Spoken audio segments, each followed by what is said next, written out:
So that I can attest to that fact.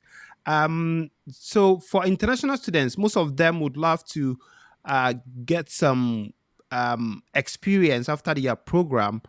Can you speak to the graduates' success in securing employment or perhaps furthering their education in public health? I For me, I know like most of my mates that I completed with have secured employment, and most of the international students I know who graduated even this May, over 90% of them have gotten jobs. So just highlight a bit about how, if there are any numbers you can share with us about the employment opportunities out there for students that attend Hopkins. Great. Thank you, Banda. So I think that number you gave, that percentage of 90%, is fairly accurate, both in talking about international students getting a job and on the, an OPT position Hmm. after graduation. Typically, it's not in June. It might be in July or August because, it's a pretty intensive 11-month program. Yeah. So looking for that OPT position sometimes takes a while. Um, and the same is true of other students who are getting jobs. I would say across the board, 90% have jobs by September. And part of this is helped by our career services office. So we have a career services office that's become even more active during the pandemic because Hmm. it's able to bring in so many other employers via Zoom. Every March, there's a very large career fair where students can talk with representatives from different companies, organizations, and agencies. But now, even in addition to that, there are many Zoom type of calls where Hmm. students can actually interview with different organizations throughout the Organizations. year. Yeah. Okay.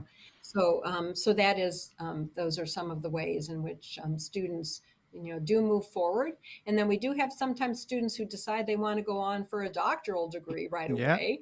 And so, case in point, Dr. Banda, is in a DRPH program, Hmm. PhD, sorry, PhD. PhD Yes. in EPI. But we have two pathways. One is the DRPH program, which is Yes. a part-time program, and then a PhD, which is full-time. Hmm. Hmm. Yeah, thank you so much for sharing that. I know when students reach out to me and say, we've graduated, we are not getting jobs. I tell them, eventually everyone gets jobs. So just just Just calm keep down." looking, right? Keep Yes, looking. yes. Once you keep looking, you eventually find one. So for international students specifically, I know you've shared a couple of thoughts on how funding mechanisms are done at Hopkins and the other ways that they can assist. But the issue is that I think because of the pandemic, a lot of institutions that used to offer funding to international students are all withdrawing support. How does the program, for example, assist international students in navigating, the financial aid process or understanding the funding options available? So I think, again, there's two ways. One is that the MPH internal scholarships are distributed by the MPH Scholarship Committee. I Hmm. saw in the chat, mention of a Dean's Award. So we have some different named awards, the Hmm. Dean's Scholarship, the Reed Frost Scholarship, et cetera. And so those are all just reviewed. That's based on review by the MPH Scholarship Committee. But in terms of navigating some of the other resources, including there are ways in which students might apply for US loans Hmm. without a cosigner. Okay. And there is a way to go through the financial aid page, but there are certainly people who can be addressed. The first way is that there is a little bot, sort of can I help you? And they can Hmm. direct you often to the actual link for these different types of things, such as public health grant or no cosigner, loan.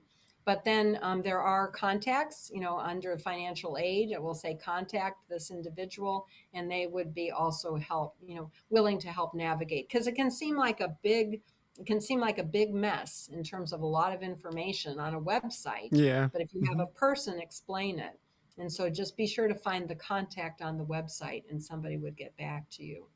Okay. Thank you. Thank you so much.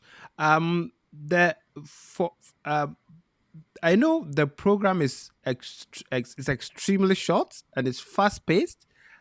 So what opportunities are there for students who would want to get a hands-on experience or Yes. real-world public health experience whilst doing their MPH program? Is such opportunities available at Hopkins? Yes, and so as Dr. Banda is saying, it is intense, and that's because everybody has several years of experience coming into this program. They actually hit the ground running when they start the program. And I, teaching biostatistics, can actually see students. Not that I'm seeing light bulbs go on, but I know students have come up to me after class and they say, "Well, now I know why this method was used. Now I know why, Yeah. how I Mm-hmm. interpret this." And I think that's true of all classes. So although it's 5 8-week terms that go across 11 months, it is doable.